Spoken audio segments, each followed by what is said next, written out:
with her parents, informing them of our separation without disclosing the reason. It was a long night. I informed both jobs of a family emergency, slept at some point, and woke up at 7, immediately planning how to minimize contact with my wife.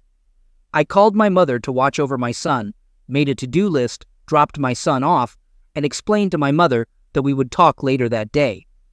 I then went to the office of a lawyer friend of my family. He had gone to school with my dad, and I knew him all my life. I expressed my desire to initiate divorce proceedings promptly.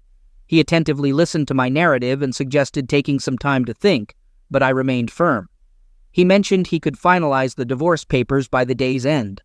I informed him I would retrieve them that day and personally file them with the clerk's office. Handling such matters was part of my responsibilities at my department job. Subsequently, I obtained new locks for the house and made a visit to the bank. I closed both our savings and checking accounts, placing half the funds in an envelope. I visited my sister-in-law at her workplace, delivering my wife's share of the money, instructing her to convey that my wife should not contact me, and this represented her portion from the bank. Additionally, I informed her about canceling our sole credit card at my mom's place.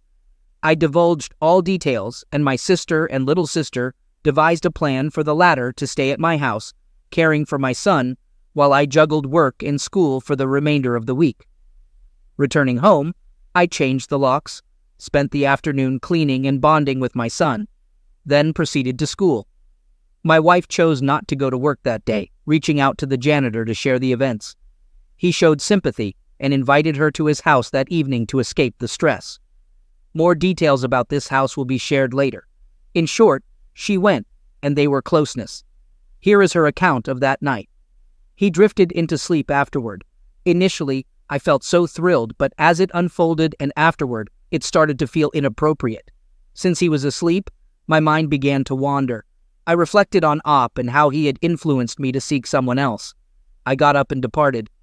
During the drive home, memories of the first time I was closeness with Op flooded back. We were each other's first and only.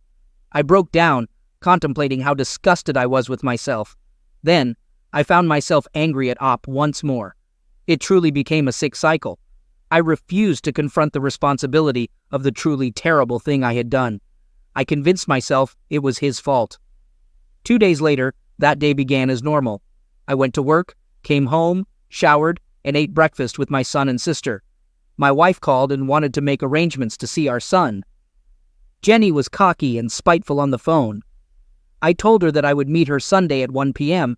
and she could spend some time with him at a local park. She wasn't going for that. She wanted him for the weekend. I said no. She knew him staying at the house solved the babysitting issue for right now. Both her parents worked, so she did not push it, but she did slam the phone down. I went to work at the PD, and the first chance I got, I went to the clerk's office and filed for the divorce. Later in the day, I was notified by a girl I knew there that they were ready to go to the sheriff's office to be served. I called a deputy I knew and told him the story and asked him to serve them to her at work. He said he would. The next day, wife also returned to work. Her janitor came by her station and chatted her up throughout the day. They were not able to eat lunch together that day, nor meet that evening. He claimed he had to go to something with one of his kids. He told my wife earlier in the affair he was divorced and had 3 kids. She went to her parents after work later that night. She called me 3 times, and each time I hung up on her after found out it was her color. ID was not the norm back then in my area. After another long night of grieving, my day started out like the day before. I went to work. After I arrived at my second job, I received a phone call from the deputy that was going to serve the papers. He told me he would get there around noon. I explained that would be fine. Her lunch hour was from 11 a.m. to noon.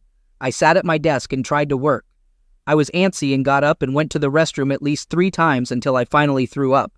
I calmed myself and kept reminding myself it was the right thing to do. Thankfully, I had not heard from my wife so far. 11 a.m. That day, my wife meets the janitor for lunch. They retire to his car in the parking lot and do it classy. They clean up, go back inside, and grab something in the cafeteria for lunch. At noon, my wife returns to the nurse's station on her hall, along with the janitor, and starts talking to the registered nurse in charge of the hall. 5 minutes later, The deputy walks in. He asks the nurse where he can find Jenny. She speaks up. "Yes, that's me." The deputy turns to her and in a loud voice says, "You are being sued for divorce due to infidelity." My wife falls on the floor. Here are her words describing what happened. Upon hearing that, a profound wave of shame and guilt engulfed me. The realization struck that I had irreparably damaged my marriage and that Op was genuinely proceeding with a divorce. A misguided part of me naively clung to the hope that he wouldn't follow through, deluding myself into thinking it was just another argument I could somehow win. Reflecting on it now, it's sick thinking. I distinctly recall the deputy physically lifting me and placing me in a chair amid screams emanating from me. The head nurse attempted to pacify my escalating distress. In the tumult, my affair partner attempted to grasp my hand, and in my emotional turmoil, I struck him. The punch veered to his neck as he recoiled, leaving a scratch. My vehement outburst accused him of ruining my life. They managed to soothe her. The deputy informed that the janitor promptly left, allowing her to resume her shift. However, a colleague nurse provided significant cover for her. 3 hours later, as Jenny neared the end of her shift, she received a summons to the hospital administrator's office, leaving her frightened, suspecting someone had reported her outburst. Upon arrival, the lady closed the door and promptly delivered the news of her termination, instructing her not to return to the property and that her last check would be sent through the mail. It appeared that someone had witnessed the incident in the parking lot and reported it, triggering subsequent events. The head nurse, informed about the divorce papers, shared the story, leading to the janitor being questioned, fired, and escorted off the property an hour before Jenny's termination. The entire hospital was now aware of the unfolding drama. She mentioned that she just went to the car and drove to her parents. At this point, they still didn't know the full extent of the situation, only that she and I had separated, and it seemed serious. At 5:30 p.m. that day, I was having dinner with my son at home. My sister was out with friends, and we were simply spending time together. The deputy had relayed earlier events, and I took some satisfaction in knowing the consequences. The janitor being there was just blind luck. I was surprised she hadn't been arrested for assaulting him, but hey, you can't have everything. Then, a knock at the door interrupted our evening. Before me stood a lady, about 5'8" tall and enormously pregnant, barely able to stand straight. She asked for Jenny. I explained she no longer lived there and wouldn't be returning. Confirming I was her soon-to-be ex-husband, I informed her that I had served the divorce papers that day. She introduced herself as Wendy, the janitor's wife, pregnant with their 4th child. Despite my reluctance, I let her in to sit down. Wendy disclosed the earlier events, the firing, and the circumstances surrounding it. It made me feel nauseous. Who had I married? She also shared details about the house where my wife met the janitor. At that moment, I wished I could erase him from existence. Not for my wife's sake, but for the sake of humanity. This guy was despicable. Again. More on the house later. After assuring me that she only wanted to talk to Jenny and reveal the truth, Wendy left. 1 hour later, Wendy approached my father-in-law, seeking to speak to my wife, thinking she was a friend of Jenny's.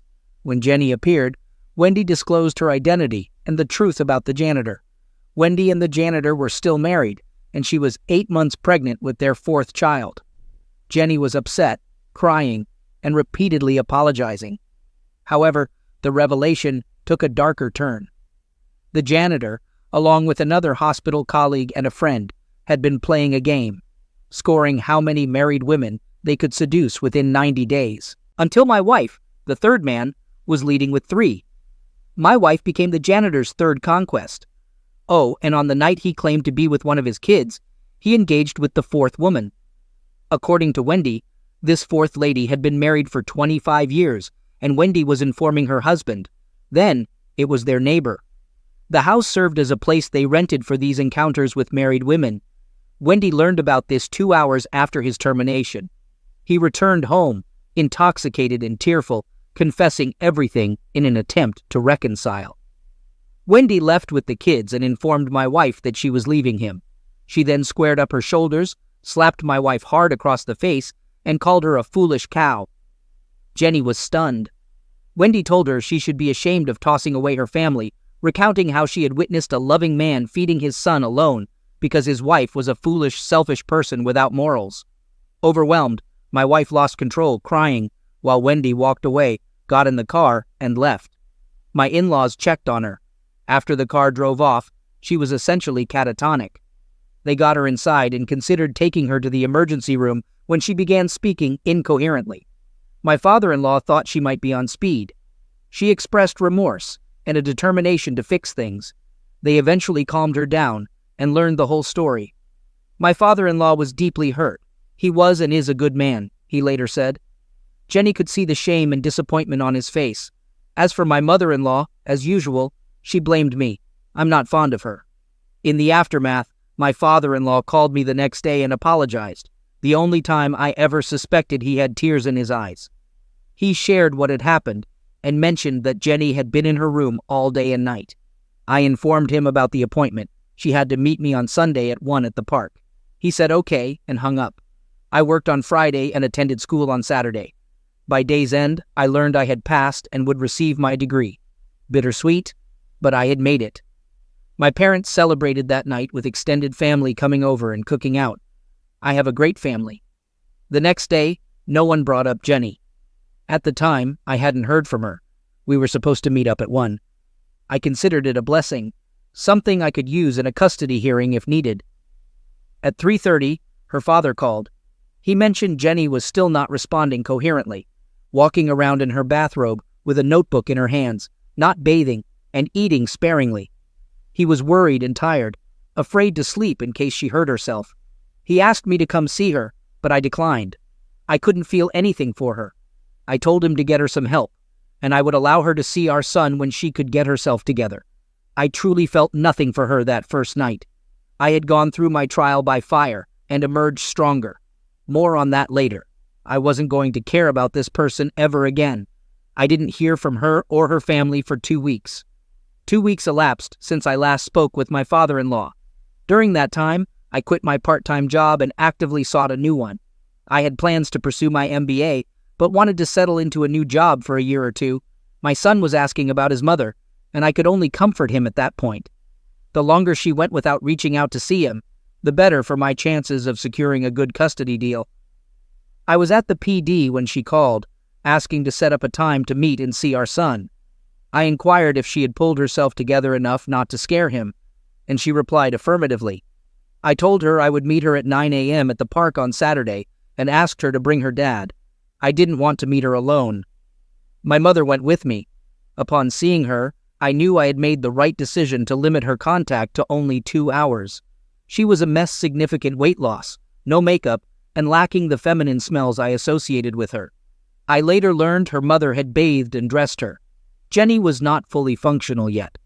Park meetings continued for approximately 3 weeks, and I extended them to 4 hours, including Sundays.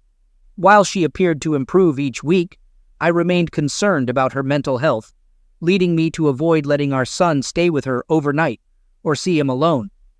Eventually, my mother-in-law grew tired of this and hired an attorney to sue for custody. At this point, Jenny had not yet signed the divorce papers, but I was okay with that, since I could petition for a divorce in 6 months. However, the custody suit angered me, because she sought full custody. Despite my prior willingness, conveyed to her father, to eventually work towards 50-50 custody, her mother dismissed this and demanded full custody. In response, I requested full custody on the grounds of mental defect. I was ready for a legal battle, needing an outlet for my anger. This was it. On the day of the custody hearing, my lawyer informed me that her attorney had a request. Jenny wanted to speak with me privately. Initially, I declined, but they proposed doing so in the hallway outside the courtroom, visible to both attorneys, yet with inaudible conversation. I reluctantly agreed. During our private conversation, she engaged in small talk, inquiring about our son's well-being and my school. I informed her that I had passed and graduation was next week, making her happy. When she asked to attend my graduation, I declined, stating that it was for family and friends, and she was neither. This deeply hurt her, particularly since we had worked together for most of our time to achieve this goal. I further rejected her by emphasizing, "It's special to me. It didn't matter enough to you when you let someone use you like trash." My behavior became increasingly hostile as I wanted to inflict pain. She teared up, returned to her attorney, and the hearing commenced. During the hearing, I testified without any unusual revelations. However, my mother-in-law placed all the blame on me, accusing me of seeing someone, which allegedly drove my wife crazy. Although there was no proof of this, she cared little for the truth. She also claimed I had assaulted my wife by grabbing her and throwing her on the hood of the car on the night she left. Then it was Jenny's turn. While answering questions from her lawyer, she abruptly stopped and asked the judge if she could speak. Advised to confer with her attorney, she declined and proceeded. Here are my wife's words from her notebook. I remember how sad I was. After the hearing started, I listened to Op give his side of the story and how he had taken care of our boy all these weeks. I needed to make this right. I sat there listening to Mama, and I knew she was lying to protect me. But it was just another lie on top of a lie. I had enough. I had to fix this. Jenny then expressed her desire to apologize to my parents and her own parents. Looking at me, she acknowledged that I probably hated her more than anyone in the world at that moment. She accepted full responsibility for everything, hoping to salvage anything left of our relationship, even if it only meant that I could look at her without disgust. She informed the judge of her decision to withdraw her custody claim and would adhere to any custody arrangement I saw fit to give her. I conferred with my attorney, and we offered supervised 1-hour visits for 6 weeks, with our son staying with her every other weekend. After that, if no issues arose, we adjourned. Looking back, I think that is when I saw a small ray of possibility. We would be nicer to each other. Not reconcile, but at least cordial. The schedule worked well, and after the 3rd week, we began spending visitation time with just her, me, and our son, usually extending to 3 or 4 hours. Although I wasn't friendly, I genuinely enjoyed watching my son play with his mother, benefiting them both. The only negative incident occurred during the 5th visit when she hugged my right arm from behind while I was watching our son play. I freaked out, yelled at her never to touch me again. The next week, we acted as though nothing happened, and she kept her distance. 1 more month passed, and our discussions increasingly centered on day-to-day matters. I landed a new job with a higher salary, and she commenced nursing school. She started sharing with me that the janitor persistently called her and refused to leave her alone. Wanting to be transparent, she informed me in case I heard that she had asked him to back off. However, he still appeared at her parents' house one night, prompting her father-in-law to threaten intervention if he persisted. Indifferent to her romantic involvement, I expressed that I no longer cared about whom she slept with. She assured me she was not involved with anyone and wouldn't be until she was certain that our family could not be reunited, an outcome I asserted was unlikely. 6 months after our separation, I broached the topic of her signing the divorce papers, to which she refused, reminding her that her signature was unnecessary, but would streamline the process. She proposed a meeting that night at our house for a discussion. If I still desired a divorce, she agreed to sign the papers that night. I consented, and she arrived with small black composition notebooks resembling bound books. She explained that she began jotting down thoughts the day after receiving the divorce papers, unsure why, but finding it helpful. Detailing everything she could recall about the events in as much detail as possible, she wanted me to read it, cautioning that it would be emotionally challenging. Despite my reluctance, she insisted, acknowledging the risk, but feeling compelled to help me understand why she was attempting to salvage our marriage. Reluctantly, I read it. It proved to be a difficult experience, as the closeness details were not explicitly described, but alluded to in general terms. What she said about me and our marriage to the janitor, however, was deeply impactful. The book chronicled her mental breakdown, initially presented in a jumble and unorganized manner, but gradually improving each day. She began to analyze her actions, deeming it her therapy. One passage described an irrational conclusion she reached, believing it would rectify everything. According to her, she remembered she never climaxed with the janitor, concluding that if she didn't, it meant she did not enjoy it. Therefore, she believed she had done nothing wrong and I should take her back. This belief persisted until she discussed it with her dad, who uncomfortably clarified that it didn't work that way. Although reading the book didn't change my decision, It instilled a sense of fear in me. I remained concerned about her mental state until I read the content and the way she wrote. Unaware of how fragile her mind had become during those 2 weeks, I agreed to give it more time. This emboldened her to encourage me to write to her, to sit down and compose a letter or something about what had happened. She believed it would provide her with a better understanding of how to assist me. Acknowledging my own emotional turmoil, I considered that it might help me move on and potentially lead to a healthier relationship down the road. What I referred to as her writing therapy evolved into scheduled meetings twice a week. Our initial assignment was to document our perception of the state of our marriage before D-Day. During these meetings, we exchanged letters, made notes, and posed questions in writing. The rules were straightforward: answer honestly, no yelling, and no refusal to answer any question. We commenced with an analysis of our pre-D-Day marriage, progressing through each subsequent day until the Sunday I spoke with her father after she received the divorce papers. After that, we would reassess and proceed accordingly. I must admit, I behaved terribly during this period. While I answered questions honestly, there was one exception, which I'll address later. I used the opportunity to humiliate her, making her repeatedly recount the negative things she said to the janitor about me. I compelled her to provide excruciating details about their carnal encounters. Despite being relatively vanilla compared to our previous experiences together, it was genuinely hurtful. Initially, I believed I could handle it since I had no interest in reconciliation. However, hearing those details was tough. Looking back, it's astonishing how cruel I had become, but in my mind, it was justified at the time.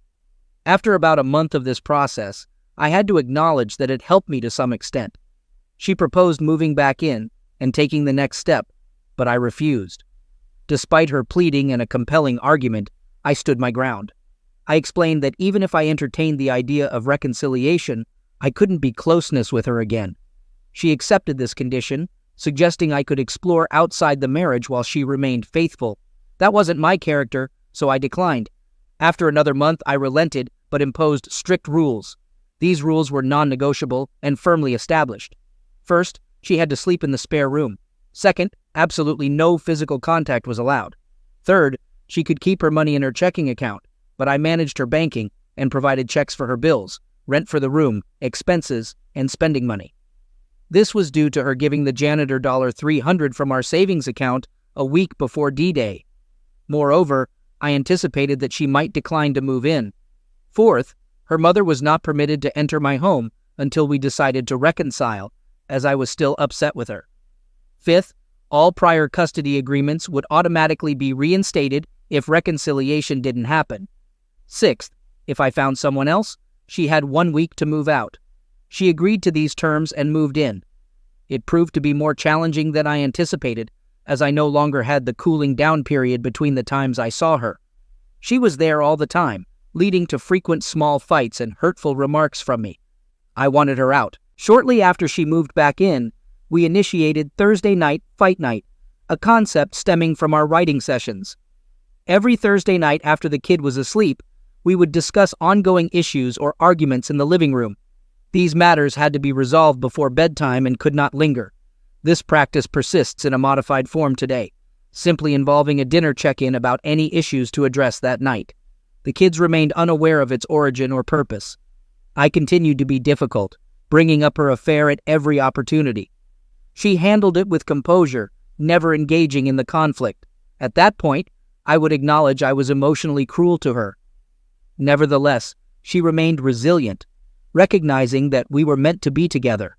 Since she played a part in destroying our lives, she was committed to rebuilding them independently until I could see what she saw and join her. She was willing to give me the time I needed. 6 months after she moved back in, I experienced my own breakthrough. After a particularly challenging day filled with triggers, I locked myself in the bedroom, unable to endure it any longer. My wife came to the door, knocked, and softly said, "You need to talk. I'll be out here when you think you can." I heard her slide down the door, sit on the floor, and lean her back against the door. For an hour she patiently waited, and it was almost midnight when I finally opened the door.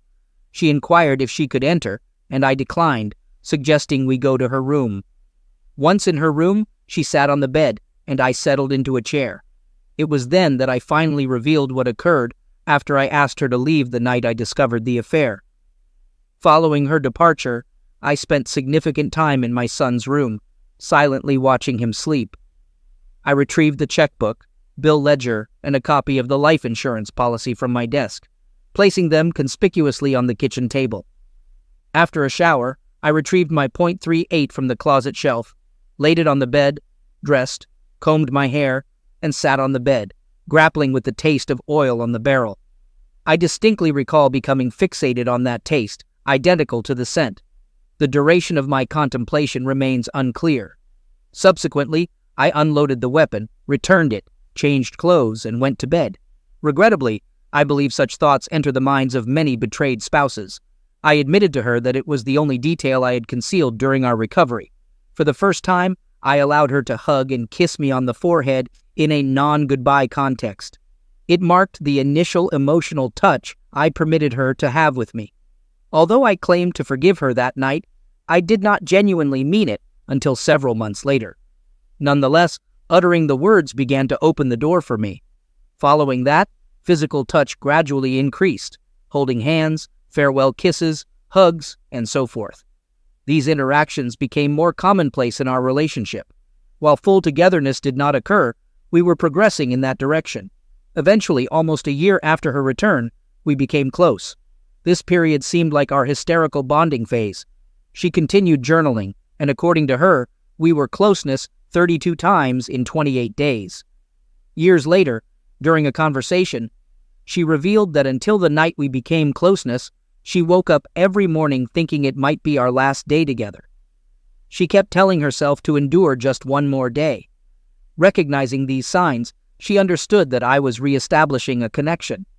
Today, we enjoy a strong marriage, both successful in our careers, with 3 grown children. As far as we know, they are unaware of these past events. There are no plans to disclose, but we won't lie if they inquire. Both of us underwent significant changes. My wife emerged stronger and wiser, viewing this period as an unnecessary evil she caused but successfully overcame. Sometimes, I believe she still imposes punishment on herself. As for me, this topic seldom surfaces in our discussions or arguments, not for over 20 years. She is perceptive and often recognizes when I experience a trigger. Though infrequent, they still occur, perhaps once or twice a year. While brief, they sting. Typically, she grabs my hand and holds it or hugs me, saying, "I love you," or simply expressing gratitude. I lost some positive aspects of myself. I tend to withhold my feelings, dealing with them privately while supporting her emotional needs. I've made it clear that I won't be her emotional crutch anymore. It is now her responsibility to communicate the issue and propose a plan for resolution, which I will assist in implementing. I love her, and I had to learn to love her again. It's different, more realistic, but intense nonetheless. As mentioned earlier, I believe I had to sacrifice a part of my goodness for her to grow into a better person. At this juncture in my life, I am content with that choice. I share this in the hope that it may benefit someone. While every situation is unique, this approach proved effective for us, and I'm grateful for that. I'm not advocating for reconciliation. I'm advocating for self-control. Focus on what you can change, not what you can't. Prioritize what benefits you in your specific circumstances. Be self-centered to some extent, then consider rebuilding a collective we in a marriage or relationship later. Look up the Serenity Prayer on Google. In my opinion, no truer words have ever been written. Remember, you're hearing about the worst days of our lives and marriage during the process of surviving infidelity. Despite this tragedy, we've created many greater, happier memories that far outweigh it. I wish you all the best on this journey. With effort focused on yourself, you can emerge victorious on the other side of the pain. Update. I want to inform everyone that we are still married. Now we have grandchildren, and if you're aware, you know it's an entirely different kind of love. My wife is semi-retired, working as PRN, meaning as needed or when she wants to. I continue working full-time, but we manage to find ample time for travel. I can't recall the last time I had a trigger, perhaps about 3 years ago, and only because our oldest discovered about my wife's affair through a vindictive relative leading a very lonely life. My wife handled it with grace and humility, and it impacted me in a way that I finally moved on completely. She apologized for the pain she caused, and we both emphasized that it was in the past. Any issues he had, we offered help, but cautioned him that ultimately it was between us, falling under matters that were our business. Fortunately, it hasn't seemed to affect their relationship, even though she was understandably embarrassed. Update. 3 weeks ago, my wife Jenny passed away after a 6-month battle with colon cancer. She left us with all of us by her bedside in the home we constructed 4 years ago for our retirement. Her retirement, only 18 months in when she was diagnosed, was abruptly cut short. Describing the loss is beyond my capacity. It surpasses any pain I've encountered, even the collective anguish experienced in this community as betrayed loved ones. Following our reconciliation, she spent the remaining years making amends for the pain she caused, and she succeeded in a remarkable manner. I feel her absence deeply, as do our children. However, I recognize that I am still here for a purpose. In her final days, Jenny wrote a letter to me. She entrusted our pastor to deliver it after the ceremony at the appropriate moment. I read the letter 3 days ago, and I'd like to share a passage from it. For those of you who have read our story and found something positive, it underscores the importance for betrayed individuals to forgive. It also highlights that those who betray and genuinely feel remorse should endure long-term consequences for their actions. Here is the passage. I am currently experiencing a considerable amount of physical pain, as you are aware, but my faith provides me with a perspective on what lies ahead. The pain will eventually diminish. Certain pains have a tendency to turn one inward, and I've been introspective in recent weeks. At times, I believe I deserve this pain due to what I did to you, to us, many years ago. However, you consistently lift me, settle me in my chair, assist me with meals, bathe me, hold my hand, and play your guitar. As I immerse myself in memories, I recognize that this pain is a gift. It allows me to encounter the true essence of love in its purest form, your genuine forgiveness for my past actions. Your actions caring for me reflect true love and forgiveness. I love you immensely. There is more to say, but I wanted to share this with our community and express gratitude for your presence in our lives, even if it's on the periphery. I love you as well.